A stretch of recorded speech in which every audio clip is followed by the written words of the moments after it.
দেখতেছি অনেকে ইসরায়েলের পণ্য বয়কট করতে ডাক দিছে। আমিও মতামত দেই, ঠিক আছে, আমিও সহমত পোষণ করি।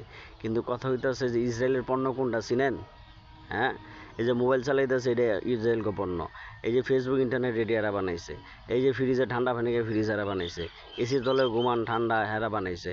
এরপরে আপনার টিভি হেরা বানাইছে। হাতের মোবাইল বানাইছে। এরপরে উড়োজাহাজ হেরা বানাইছে ইহুদি নাসারারা। প্লেন হেলিকপ্টার বানাইছে। আপনি আমি কি বানাইছি? ওরা কইতে বানাইছে?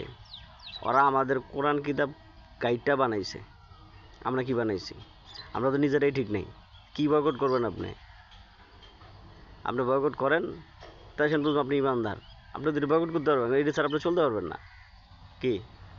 আমরা তো নিজেরাই ঠিক নেই।